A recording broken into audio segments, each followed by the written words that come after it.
téléspectateurs de la radio et télévision Tambara, vous pouvez désormais suivre votre chaîne de télévision préférée Tambara sur le satellite BadrSat 7, angle 26 degrés Est, fréquence 11010, polarisation verticale, symbole REC 27500.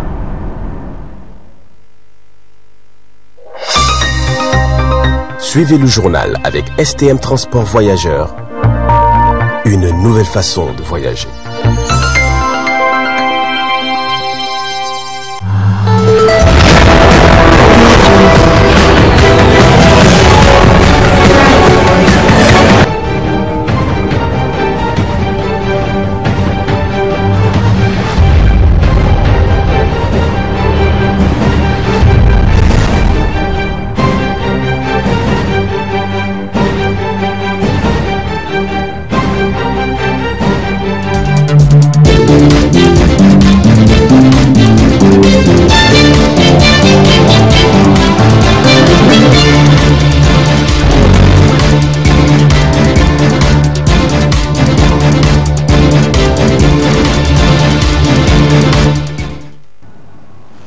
Bonsoir à tous et bienvenue à cette édition du soir sur la télévision Tambara.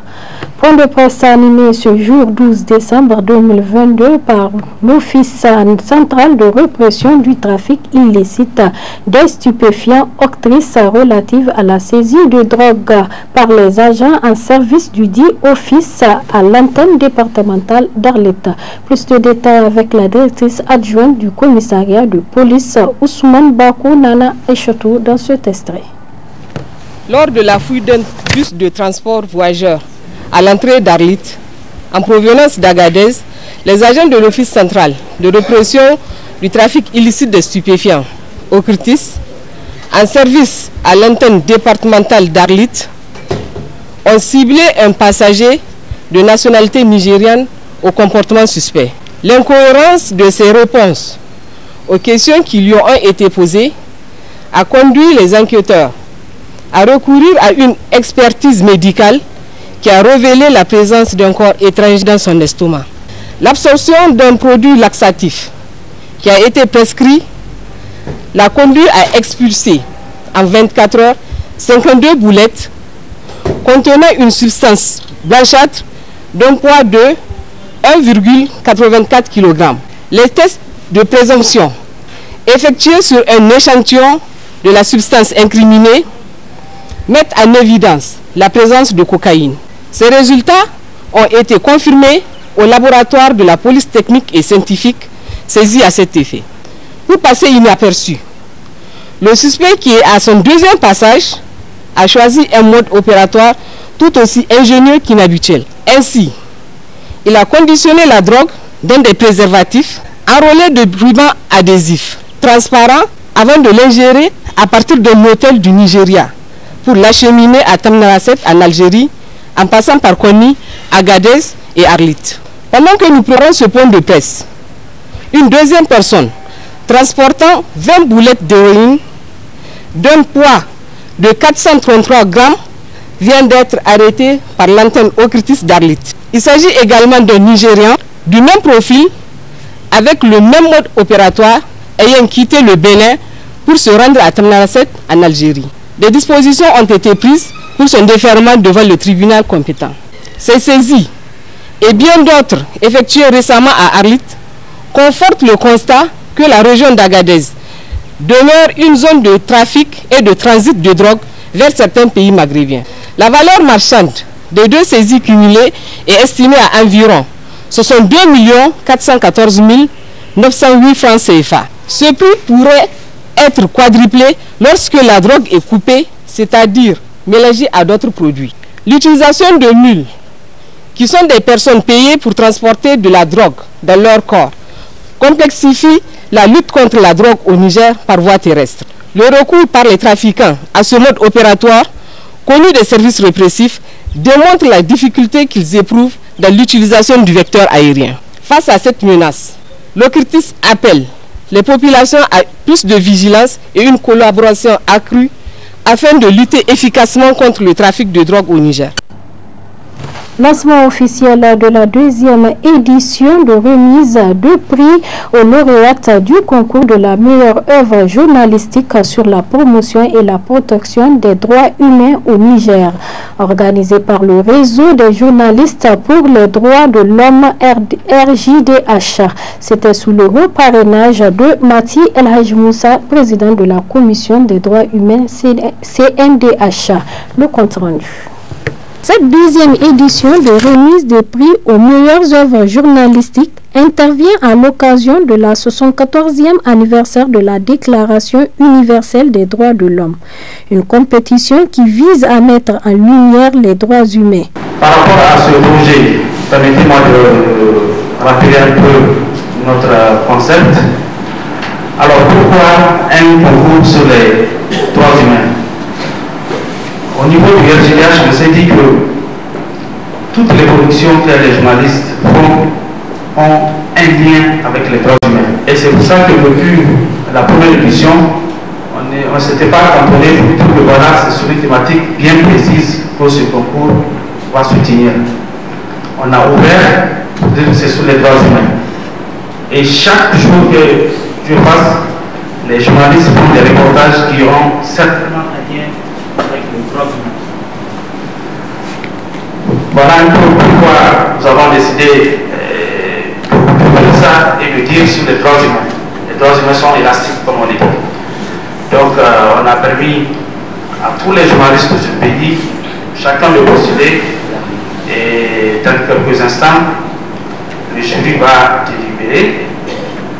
Et ce sont les meilleurs qui vont être déclarés vainqueurs. Le représentant pays, haut commissaire des Nations Unies des droits de l'homme, pas manqué pour sa part de rappeler le rôle combien important que jouent les journalistes dans la communication.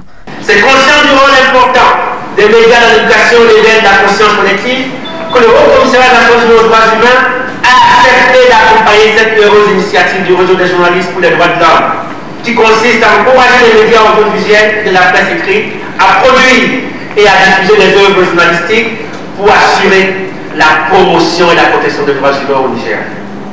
Je fonde donc l'espoir que ce concours servira de déclic, j'allais mettre le détonateur, pour tous les médias nigériens, nationaux comme régionaux, à œuvrer pour la connaissance, la compréhension des normes nationales et internationales sur les droits de l'homme par le public, y compris les populations vivant en milieu rural. Cette activité est d'autant plus importante qu'elle coïncide avec la commémoration 64e anniversaire, je l'ai dit tout à l'heure, de l'adoption de la Déclaration des droits de l'homme, que le ACDH entend mettre à profit pour lancer une célébration annuelle, 365 jours pour les droits de l'homme, à compter du 10 décembre 2022. Par ailleurs, l'une des lauréates de ce concours a tenu à exprimer ses sentiments et aussi sa gratitude. Je suis vraiment heureuse et émue en même temps. Et cette victoire, ce n'est pas une victoire à moi seule, et c'est une victoire de toute une équipe, surtout les cadreurs, les monteurs, les collègues et mes chefs en même temps. Le sujet, c'est sur la mendicité des enfants. En fait, je fais une découverte d'un groupe de familles qui ont quitté la région de Maradi pour venir s'installer ici à Niamey, où en même temps les parents exercent certains métiers et en même temps ils initient leurs enfants à la mendicité. Donc c'est pour une façon de dénoncer cette discriminalité, parce que ces autres enfants, leurs enfants, les autres sont restés là-bas au village en train d'étudier, tandis qu'ils sont venus avec les autres enfants ici à Niamey pour les initier à la mendicité. Pour rappel, la protection des droits humains est l'un des droits fondamentaux pour chacun, raison pour laquelle les journalistes doivent s'investir davantage dans leurs œuvres afin de faire valoir ce droit tout en mettant en lumière les autres. La salle de conférence Holger a servi de cadre ce matin 12 décembre 2022 à une conférence de presse relative à la violence faite aux femmes et aux enfants, organisée par la promotrice Zaharine Mata Dayara. Suivez plutôt cet extrait de la chargée de communication Don de Soi. Votre présence en ces lieux témoigne d'une volonté réelle d'aller de l'avant, de changer et de vaincre les violences faites à l'endroit des femmes et des enfants.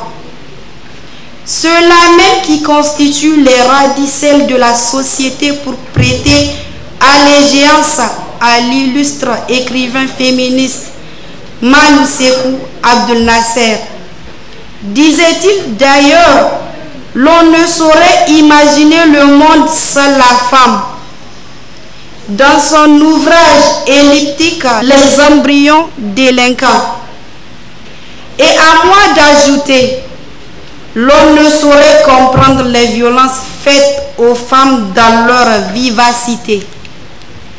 Car enfin, comprendre, c'est tolérer. Tolérer, c'est accepter. Accepter, c'est se résilier.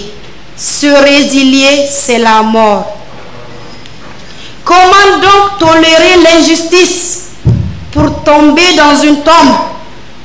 Comment accepter les violences pour ensuite sombrer dans la mort?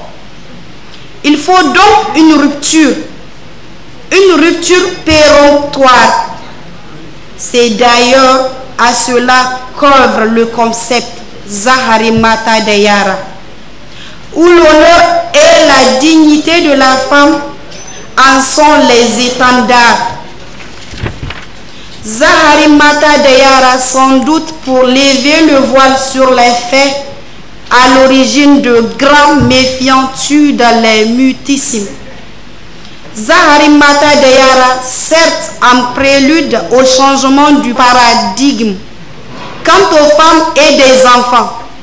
Zahari Mata Dayara, enfin pour une société plurielle et non stratifiée, où les femmes et les hommes dépasseront leurs limites pour une société plurielle et écarlate. Parler de femmes aujourd'hui, c'est parler du monde. Parler des enfants, c'est parler de la transmission. Et c'est de l'héritage sociétal. Ceci constituant la relève de demain. Comment donc accepter de trucider les mères de l'humanité? Outre l'infanticide de la relève de demain, nous serons alors témoins et coupables de la déliquescence de notre société. Point de femmes et d'enfants, point de devenir et d'avenir pour notre pays. Je ne terminerai pas mon allocution sans pour autant adresser mes vifs remerciements à toutes les personnes ayant contribué de quelque manière que soit à la tenue de cette activité. Dimanche 11 décembre 2022 s'est tenu un forum d'information et de sensibilisation à l'endroit des citoyens organisé par des organisations pour la lutte contre la corruption, la promotion des droits humains et la défense des droits des consommateurs dans le cadre de la commémoration de la Journée internationale de la lutte contre la corruption. Suivons le compte rendu. Contribution des organisations de la société civile pour l'éradication de la corruption au Niger est le thème retenu pour cette édition 2022. Une campagne dont l'objectif vise à la lutte contre la corruption et toutes les infractions assimilées au Niger.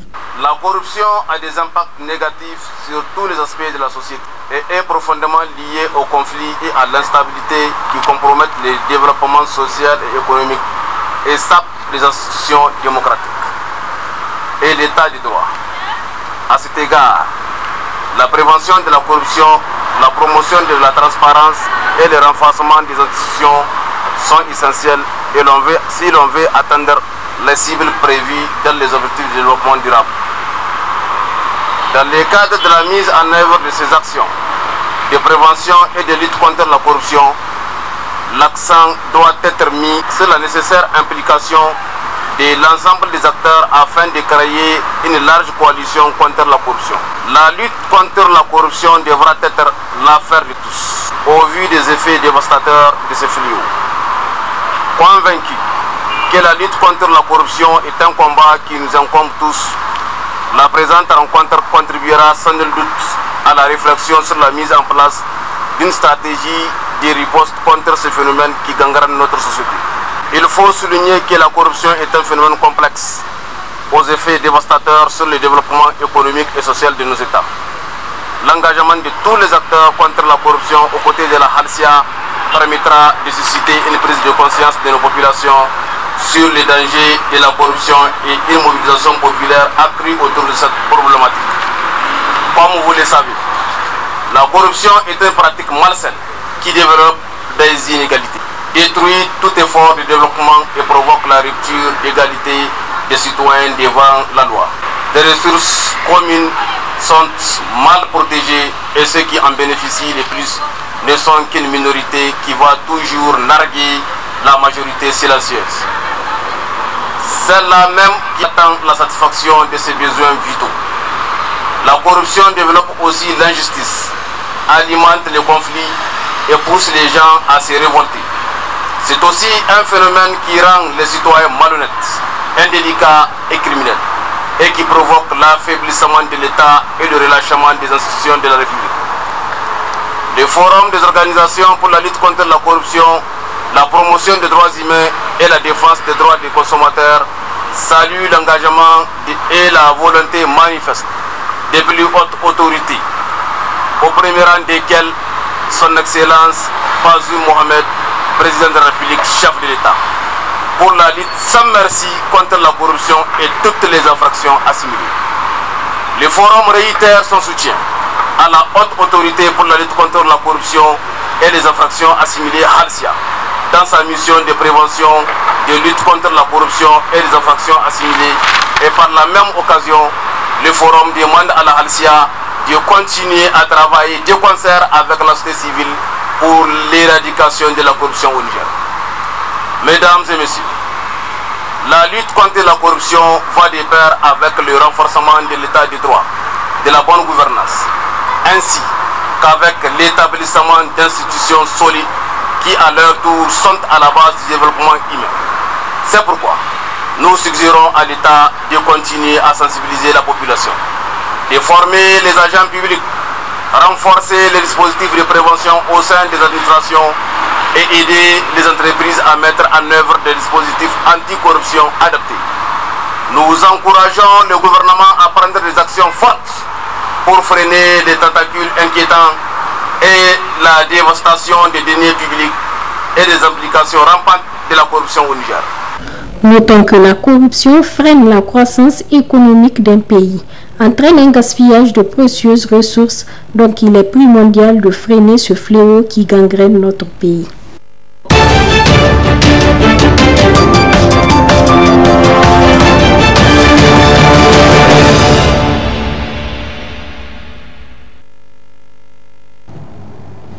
Actualité internationale dans cette édition, la guerre en Ukraine avec l'hiver qui approche, les températures qui tombent sous 0 degré, un froid glacial pour les civils mais aussi pour les soldats sur le terrain. Un œil sur cet élément de TV5 Monde. À Bakhmout, cette chèvre semble s'être habituée aux bruits incessants des bombardements. Tout autant que ces soldats ukrainiens et leurs chiens, considérés comme un frère d'armes à part entière. Vous avez de quoi le nourrir? Bien sûr, d'ailleurs tiens mon frère, nous allons tenir maintenant. Mais n'est pas soldat qui veut. Dans cette ville détruite, réduite à des cendres et des ruines selon Kiev depuis la dernière offensive des Russes, la tension et les bombes condamnent les civils à rester terrés chez eux. Il y a des civils ici. Hé, les civils! Oui, sortez s'il vous plaît. Qu'est-ce que tu fais? Nous libérons notre terre. Et nous attendons que vous la libériez. En attendant à Bakhmout, le bruit de la guerre est partout. Maintenant, constamment, les journalistes sur le qui-vive et rendant les militaires, habitués à vivre avec, quelque peu ironiques. Vous devenez paranoïaque ou quoi? C'est votre premier jour ici? Une ironie bien nécessaire pour ne pas paniquer et supporter le froid qui paralyse ces hommes du front. À 50 km de là, plus au nord, à Kramatorsk, c'est jour de ravitaillement. Il y a des brûleurs et des réservoirs de gaz dont ils avaient désespérément besoin. Des chaussettes, des gants d'hiver et quelque chose de sucré aussi pour leur remonter le moral. Oleksiy est bénévole. Apporter de l'aide aux soldats, c'est sa façon de participer à l'effort de guerre. Ce sont des bonbons, prenez-les. Ce sont des friandises, mais c'est de la nourriture quand même. Lorsque vous êtes en poste depuis longtemps et que vous mangez de la viande et des macaronis en conserve, les bonbons aident à coup sûr. Depuis que l'hiver s'est durablement installé, le froid est devenu l'une des principales armes du Kremlin. Alors que son artillerie s'acharne sur les installations énergétiques ukrainiennes, les civils, tout comme les militaires, souffrent des températures autour de 0 degré. Au printemps, il y avait des difficultés avec la nourriture. Rien n'était organisé, mais maintenant, il y en a assez. Désormais, le principal problème, ce sont les pièces de voiture, les roues. Des vêtements chauds sont également nécessaires.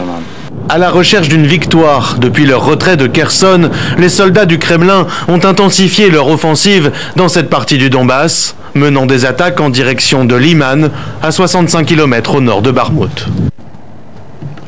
En Pérou, la mobilisation continue contre la nouvelle présidente Dina Boluarte. Des manifestants qui appellent à la grève générale et à la libération du président Pedro Castillo, destitué par le Parlement et arrêté la semaine dernière. On fait le point avec cet élément de TV5 Monde. La tension est montée d'un cran dans les rues de Lima. Au moins 2 morts et une vingtaine de blessés, c'est le bilan des affrontements avec la police depuis plusieurs jours. Les manifestants réclament la libération de l'ancien président Pedro Castillo, destitué et accusé de rébellion après une tentative de coup d'État. Les protestations se multiplient à travers le pays, particulièrement au nord et dans les Andes. Au Parlement aussi, les fidèles de l'enseignant syndicaliste devenu chef de l'État l'an dernier montent au créneau contre la vice-présidente Boluarte qui a pris sa place mercredi. Madame Dina Boluarte, je vous demande de démissionner. Fermez le Congrès et laissez-nous partir. La séance parlementaire est suspendue après des coups et une bousculade d'hémicycle, sans qu'on sache vraiment l'origine de l'incident. Un congrès massivement rejeté. Selon un sondage réalisé en novembre, 86% des Péruviens désapprouvent le Parlement. Nous ne sommes pas des communistes ou quoi que ce soit.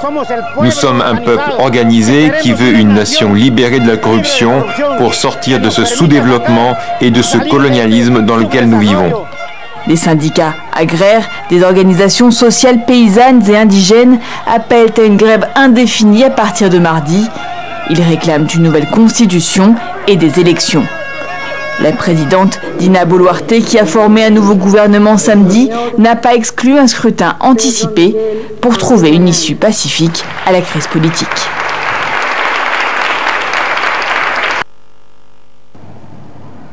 C'est la fin de cette édition. Merci de nous avoir suivis. Au revoir et à bientôt.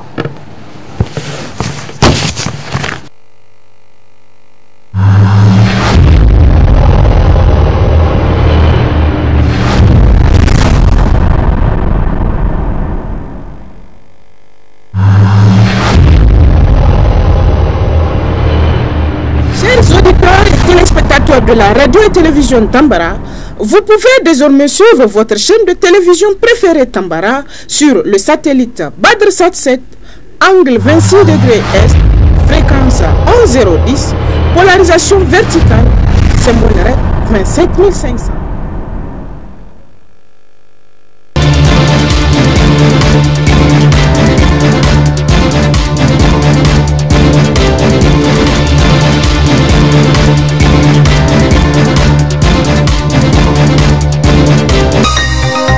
Ce journal vous a été présenté par STM Transport Voyageurs. Une nouvelle façon de voyager.